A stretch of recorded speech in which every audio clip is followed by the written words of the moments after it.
Which side are you on, boy?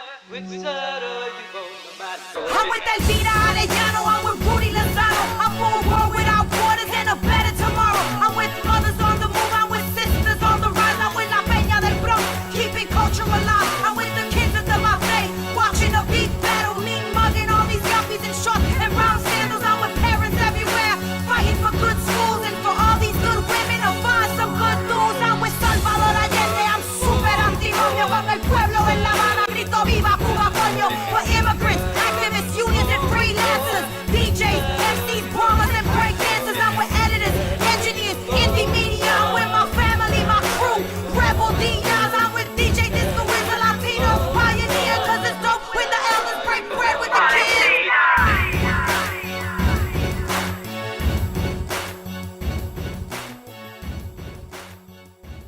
So what is the Hello Comrade project? It actually had some very humble beginnings. It started by John and I having chats, talking about, hey, did you hear what's happening in Italy? The Communist Party has been voted into power in this community and they're doing this. Have you heard the cooperatives and the collectives that are happening in Argentina or South Africa? And so we said, wouldn't it be cool if we could actually get a delegation of comrades to go and visit these places and see them? And so we said, let's go for it.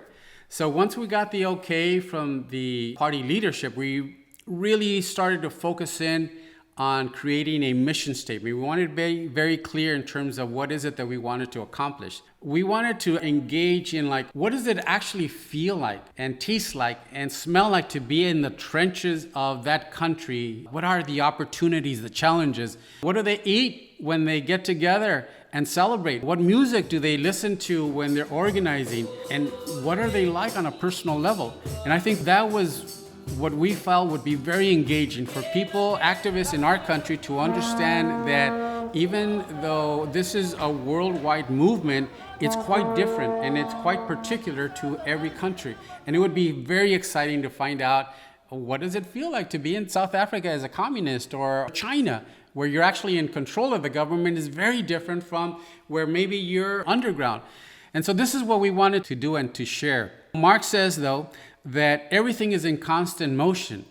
And that's also true with this project. Originally, we just wanted to go over there and document these kind of things, but we soon realized that the project had much more potential. We wanted to engage now in the battle of ideas because in our country, there's so many misconceptions about communism or what a communist is, that communists are anti-democratic, that as a society, they're very authoritarian, and the government tells people what to do. And so people have no say-so and so forth. And we realized that as we travel to these places, the exact opposite is true, that there is no other group that is involved and has skin in the game than people in communist parties and socialist parties all around the world. And so we wanted to be able to answer those misconceptions, those questions. In Bolivia, the indigenous movement under Evo Morales made some very impressive gains. In Chile, the progressive women's movement is front and center, carrying the banner of change in their country. All of this is very inspirational. The role of art and culture that they place in Chile and Portugal, I think is really inspiring. And to see young people doing murals and taking on a project of saying, we're going to commit 100 murals between the day that we were there to September 1st to promote the new democratic constitution.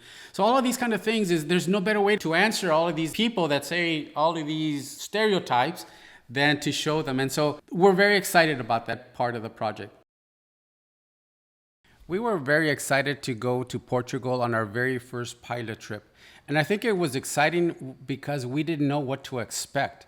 And I remember the first thing that struck us when we were walking through the streets of Lisbon was the number of billboards and posters and flags promoting Communist Party candidates.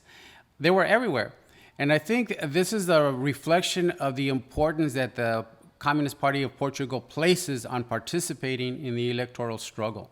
Once we got settled in, we met with the party leadership at their building, where we were introduced to Miguel, who became our host guide to the Avanti Festival. It's really hard to put in words what one feels when we walk in there. It's such an impressive vision. And you see tens of thousands of people in this huge open space. It's like a huge park that the party had bought. I hadn't told you that before. They own the land in there.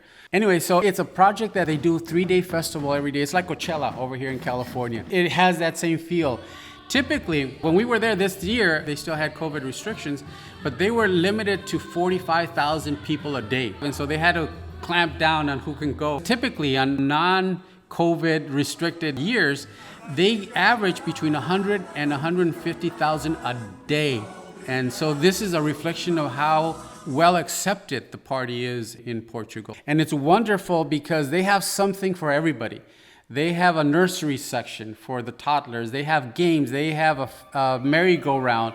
They have things for teenagers. They have playgrounds for teenagers. They have art exhibit. They have theater. They have forums. It is 3 days of nonstop action. Like I said, it's really hard to describe the feeling as a communist to walk in there and see families walking in with their strollers and with a flag and a hammer and sickle and people dancing while they go in there. It shatters stereotypes. And that's, I think, what's really important in the sense that it's a reflection of the country itself. It's a reflection of the community because you have black, brown, white, young people, older people, all coming together in a peaceful setting, in a cultural setting, and it's just so uplifting.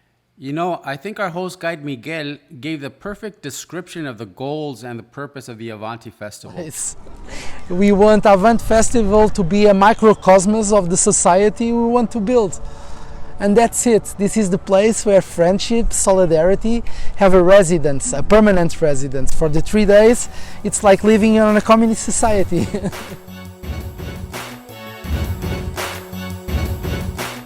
We found out that the party has something like 32 community centers in Lisbon alone. They took us to 2 of their projects. One of them was this cultural center / restaurant. And what's really funny is because this is a building that was abandoned but originally belonged to a duchess. They turned it into a restaurant. They have 27 employees, which get paid higher than the national average. They're guaranteed all rights. The party and other volunteers run the management component at 0 profit. They're all volunteers. So all the money that's raised from the restaurant after paying the employees goes to funding classes, theater, art, meetings, labor organizing. And so it's funny how the money coming from the very wealthy of Lisbon is going to fund all these very progressive actions and organizations. So it's wonderful. The other project that they showed us was they're running also their own school for children. Very progressive, where they highly involve the parents and the community. So it's worked under a different model. And I think if you see some of these pictures there, it's actually quite inspirational. There were so many things that stood out, but I think what I learned about our experience from Portugal was the level of discipline within the party that I hadn't seen in other places before.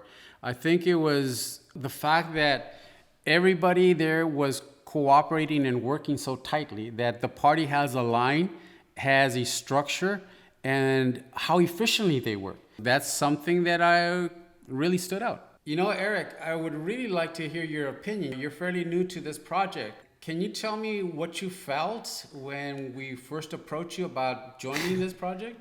Yeah, the very first thing that happened was that I missed a call from you, and I listened to the voicemail, and you said, Eric, there's this project that we're working on, and I think you might be interested. So give me a call back. And you just left it at that, and the voicemail stopped. And I immediately called you back. I was thinking to myself, what could this be? Like, what's going on here? And you told me about the Hello Comrade project. I had no idea what to expect, but I was really excited to know that CPUSA was an active part of the international communist movement and working together with our comrades internationally. And that it would be an opportunity to show folks back in the US that Communist Party USA is recognized by our international fraternal parties as the Communist Party of the USA. So that was really cool to know. I had a very theoretical understanding of Marxism-Leninism as a pretty new member of the party. I joined in August of 2021. So I think it was important to see that Marxism-Leninism wasn't just a bunch of theory, but was something that people were actively applying. And that's something that I definitely saw I just remember you all talking a lot about the Avante Festival in Portugal and all these amazing experiences that you had. I knew that I was about to have all kinds of really cool experiences, but I didn't know what they were yet. They hadn't happened yet. Our first day of the project in Chile could have been the entire trip. The Communist Party of Chile understood exactly why we were there, and they made sure our schedule was full. We began by visiting Tres y Cuatro Alamos, a concentration camp where communists, leftists, and suspected communists were tortured, imprisoned, and murdered under the fascist Pinochet dictatorship. Our point of contact from the Communist Party of Chile, Paul Hammer, was himself imprisoned there, and he recounted horrific memories as we walked through and bore witness. And we learned that today, community activists are working to convert Tres y Cuatro Alamos into a historical site of remembrance. Then we met Oscar Plandiura, a highly acclaimed sculptor and painter who welcomed us into his studio and showed us a few of his majestic works made from stone. We met with Gustavo Arias, a hip-hop artist, muralist, and two-term Communist City Council member who performed communist freestyle and spoke with us about movement building. And then we drove to the home of Patricia Recabarren Gonzalez, whose two brothers, pregnant sister-in-law, and father were all disappeared by the Pinochet dictatorship's secret police on a single day in April of 1976. We finished the day at the prestigious Writers' Society of Chile, which meets to read and discuss revolutionary poetry, and which was formerly under the direction of Pablo Neruda. Many poems were shared, and Paul from Hello Comrade read a favorite of his own in English and in Spanish. And the founders of the world-renowned music group Inti Limani happened to be there, and played a couple of their songs as we all sat around a conference table. But that was just the first day. There would be 7 more. I was overwhelmed by the emotional magnitude of the experience that day, and I felt how important it would be to use as many photos and videos as possible to raise consciousness about the rich history, thriving present, and exciting future that the communist movement is advancing.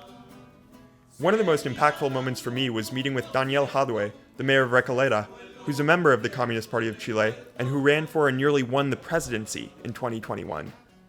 We had an hour-long conversation at his office where he talked about how socialist consciousness develops through working-class victories. When we work with the people, we must work with the people to make them to understand the capacity that they have to transform their environment to satisfy their needs. Very good. If we reach that, we're going to have all the votes. And then we saw for ourselves the fruits of just a few of these major achievements. Recoleta's People's Pharmacy, People's Optical Care, Bookshop, and public housing that costs an average of $100 a month for a 3-bedroom apartment. The costs of these developments were cut to the bare minimum so the people could get the maximum benefit, including an average of 80% off for medical care. And the public housing, mainly geared towards single mothers and other marginalized people, offers a 3 or 4 year contract while tenants are assisted in getting work and life skills so that they can transition out and allow a new family to arrive. But these projects are not charity. Daniel Jadue made clear that working class consciousness, socialist consciousness, support for the Communist Party of Chile, and his own electoral success is building not by gifting things upon the working class, but by allowing these projects to develop and arise from the working class itself, side by side with the Communist Party, so that people can see for themselves that this is real. And then it was time for us to get ready for the May Day March in Santiago. We painted a banner of our own, inspired by the vibrant style developed by the Brigada Ramona Parra, the Communist Party of Chile's historic mural collective. And when we arrived at the march, we joined the Communist Party of Chile's Young Communist League to paint a mural of their own. I'm honored and inspired to have been a part of the Hello Comrade project's trip to Chile. This remarkable collaboration was made possible by the generous hospitality and organizational strength of our comrades from the Communist Party of Chile. I returned with a far deeper understanding of how Marxism-Leninism is actively applied to transform the conditions and advance the interests of the working class. I feel the optimism and solidarity of the international communist movement, our fraternal parties and comrades, and I am so grateful to be a part of the strengthening struggle for a socialist future and a better world.